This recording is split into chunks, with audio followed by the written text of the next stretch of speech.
Bonjour les confinés de 4e. Alors aujourd'hui, comment choisir le calibre qui va vous permettre de faire la meilleure mesure d'intensité du courant électrique avec l'ampèremètre? Alors tout d'abord, je vous rappelle que l'intensité, c'est la valeur du courant électrique. L'ampèremètre, je vous rappelle que c'est cet instrument qu'on appelle un multimètre et donc quand il est utilisé pour mesurer l'intensité, on l'utilise en ampèremètre. Je vous rappelle aussi que l'ampèremètre correspond à la zone rose. Le calibre, qu'est-ce que c'est? C'est la valeur maximale que peut mesurer l'ampèremètre. Ces calibres sont situés ici et je choisis un calibre grâce à ce bouton qu'on appelle le sélecteur. Alors, les calibres. Vous voyez qu'il y a le calibre 20M qui correspond à 20 mA, 200M, 200 mA, 2000M, 2000 mA. En même temps que le 20 mA, vous voyez qu'au-dessous, il y a le calibre 10 A. Donc, si je mets mon fusible, mon sélecteur, ici, soit je vais choisir le calibre 10 A, soit le calibre 20 mA. Pour décider lequel je veux entre les deux. Alors, je vais mettre un fil noir toujours sur la borne noire comme la borne commune à tous les appareils de mesure. Et donc, si je veux prendre le calibre 10 A, qui est le plus grand de tous les calibres, je mets le fil rouge sur 10 A.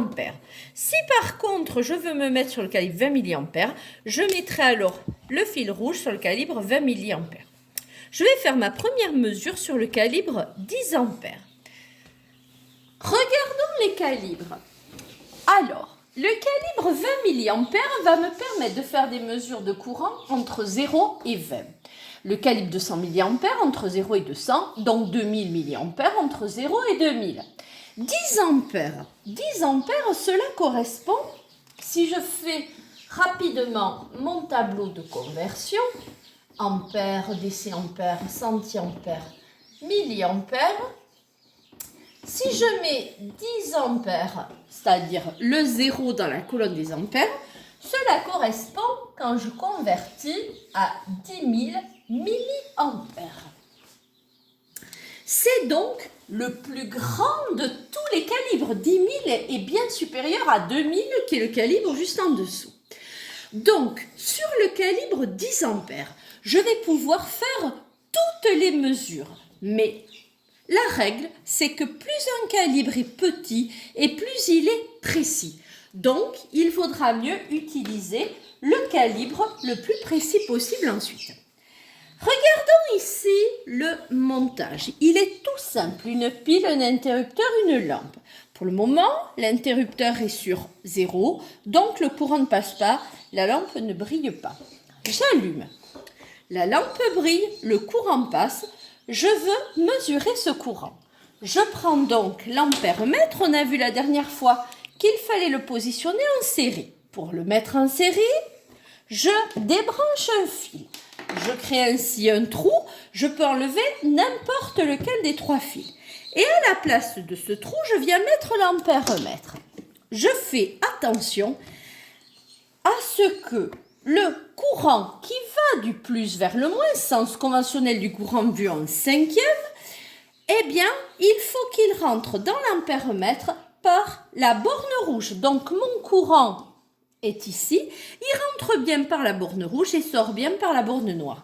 Et je lis que j'ai un courant grand I, je le note grand I pour intensité, 0,20, l'unité ne s'affiche pas. Comme je suis sur le calibre 10 ampères, cela me fait une unité en ampères. Alors, 0,20 ampères, je le mets dans le tableau. En milliampères, on voit que ça correspond à 200 milliampères. J'ai donc un meilleur calibre possible. 200, ça se situe ici. Je ne peux donc pas faire la mesure sur le calibre 20 mA, qui est un calibre trop petit. En revanche, je vais pouvoir faire la mesure sur le calibre 10 A, ce que j'ai déjà fait. La mesure sur le calibre 2000 mA, peut-être, pas sûr parce que ça tombe pile sur la limite, peut-être vais-je pouvoir la faire sur le calibre 200 mA. Regardons tout de suite. Je débranche le fil de 10A. Je me mets sur le calibre 2000 et je remets le fil rouge sur MA pour passer un calibre en milliampères. Et là, je lis que j'ai un courant qui est en fait de 207. Et cette fois-ci, l'unité c'est milliampères puisque je suis sur le calibre 2000 milliampères. Puis-je faire la mesure sur le calibre 200 milliampères? Non, parce que c'est un calibre qui est trop petit. Sur le calibre 200 milliampères, je peux mesurer des courants de 0 à 200. Or là, je suis à 207. Si jamais je fais la mesure, on va le faire rapidement. Sur le calibre 200 milliampères, regardez ce qui se passe. Un 1 avec un point s'affiche. Alors ça est en train de baisser, du coup ça me fait la mesure. Mais quand j'ai le 1 avec un point, vite, je remets sur un calibre plus grand. Quand j'ai 1 avec un point, c'est que le calibre est trop petit. Il ne faut surtout pas écrire que le courant fait 1 milliampère. Voilà, je vais vous faire un autre exemple sur la vidéo suivante.